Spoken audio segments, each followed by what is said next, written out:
Hey, what's up guys? This week's video is an interview that we did with the band Flight Club from Richmond, Virginia. We met these guys on Warped Tour, and last year they sold 1,200 CDs in 3 weeks while following the Warped Tour, and they're going to teach you how they did it. We're going to be putting out a guidebook about how we followed the Warped Tour and how you could do it too. So if you want to be one of the first people to get it, email us at info@commandermusic.com and we'll tell you how you can get it. So without further ado, let's go to the interview. What's up? My name is Charlie Mahoney. I play guitar and I do some vocals in the rock and roll band Flight Club from Richmond, Virginia. Awesome. Yes, we met these guys following the Warped Tour. Now, tell us, how did you guys get like involved in that? How did you get the idea to do that? Yeah, well, okay, so actually last year I had some really good friends do pretty much what we did this year. They're a band from Baltimore, Maryland, like 3 p.m. Very pop punk. They're great guys, so definitely check them out. They brought me out as their merch guy. I came out, made a whole bunch of friends. They invited me out to come do it this year, and I got to bring my own homeboys with me this time, so it was a good opportunity.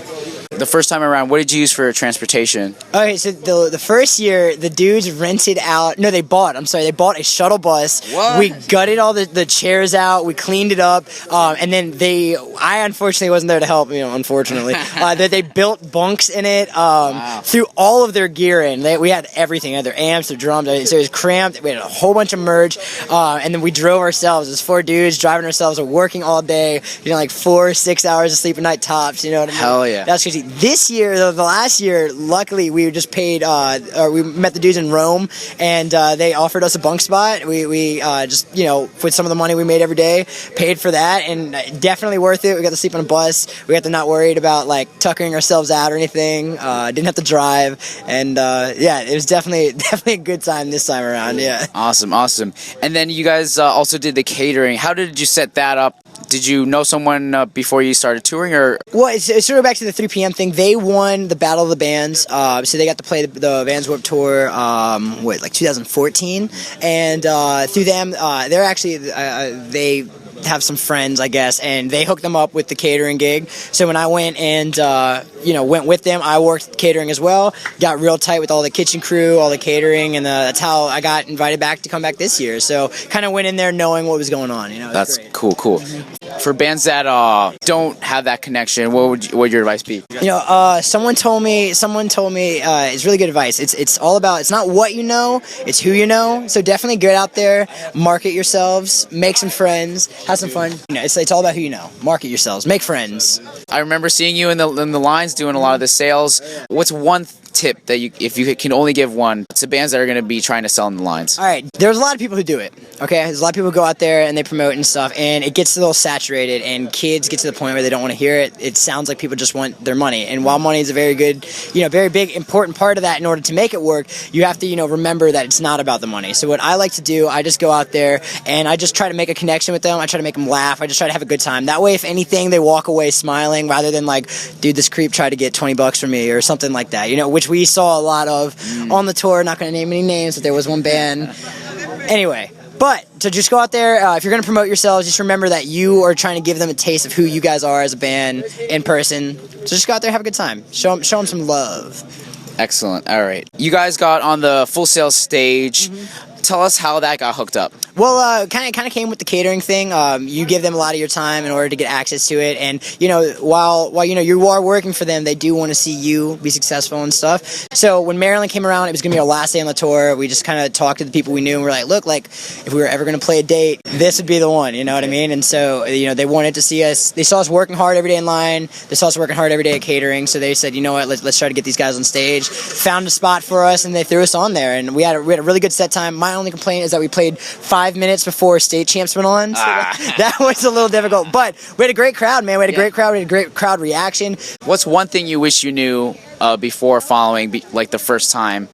One thing I wish I knew before following the first time. All right, water. The first time I lost my voice before we even got to Warped Tour, and I didn't get it back until like the last 2 weeks of Warped Tour, just because I like was having a good time on the way out there. I was yelling and screaming, lost my voice, and then working every day out in the sun like that, you never get that back. So I believe that's probably actually like the #1 tip on Warped Tour. Yeah. Drink water. Yeah. Drink water. Drink water. Even if you're not on Warped, if you're going out and you're talking to people on lines every day, you're gonna get dehydrated. Your voice is gonna get tired. Drink a lot of water. All right. I just thought of another one. How much merch did you press before going on tour? I want to say we did 2,000 CDs, I believe, and I think we moved about 1,200. So like we got a pretty good number out. In how many weeks? I want to say it was the first half. So I want to say it was 3, maybe 4 weeks tops. Yeah. So That's awesome. Yeah, absolutely. Texas was incredible to us. Florida, no one likes to buy anything, and that's okay. Really, Florida? Yeah, they're not. What was that? What was Florida? What was it about Florida? You know what? It's just you go there, it's super hot and humid, and then it pours down rains, and then it gets less hot, but then more humid after the rain, and so everyone's just grumpy. You know what I mean? So like, what can you do? You know? Dude, I like the positive attitude. Thank you so much. All right, we're going to swing things over to Sam, the singer of the band, and he's going to give you his take on following the Warped Tour. My name's Sam Tucker, and I sing and play guitar. What's one thing you wish you knew before doing the whole following trip? You're not going to see a lot of like indoor plumbing. There's going to be a lot of porta potties and like gas station bathrooms and stuff like that. Bring sunscreen, drink lots of water. Other than that, it's usually pretty self-explanatory. Gotcha. And you guys worked with catering as well, correct? Yeah. I worked the breakfast shift every morning. I was the egg guy essentially. I worked the egg bar. Nice. So, what tips do you have for other bands that are going to be doing the selling in the lines? Most people have $5. Don't be an asshole. Respect other bands doing that shit too. But the best thing you can do is just really be genuine. Like, hey, I'm out here like busting my ass, trying to prove that this is what I want to do with the rest of my life. So people usually respond to that pretty well. It worked for us. All right. What was your single greatest challenge while doing the Warped Tour, while following? I had a lot of problems trying to find places to put my dirty clothes. I way overpacked. That's one of the things Charlie knew how to do better than me, was he brought a lot less clothing. I brought too much because I'm a diva. But So pack lightly? Yeah, essentially, pack lightly. I ended up with like a massive just pile of dirty laundry at the foot of my bunk that I cuddle with every night. So. Speaking of packing, did you guys have like your gear, your amps and guitars, or how'd that happen? No, we since we only brought we didn't really bring any music equipment. We just brought like our merchandise, and then we knew we were going to try and play either the Virginia date or the Maryland date. We did an acoustic date at Syracuse by borrowing some friends' guitars, but we got our drummer and bass player to bring the gear up when we played the Full Sail stage, played the full band thing. Nice, cool. Any last words of advice for bands that are going to be trying to do this in the future? I mean, take a serious look at yourself in the mirror and like think about what's been done and what hasn't been done, and do something different. But it can't suck if you want it to work out, you know. Don't suck. Yeah, make it worth people's time. But don't be afraid to like follow your dreams. But if you do, don't half-ass it. You know, you gotta go chase that shit till your back gives out. You know. Awesome, I love that, man. Thank you again so much. Alright, so I hope that information was of value to you guys.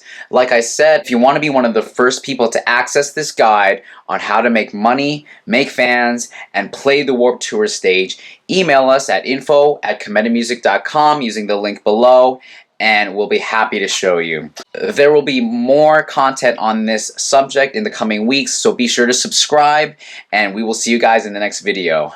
Later.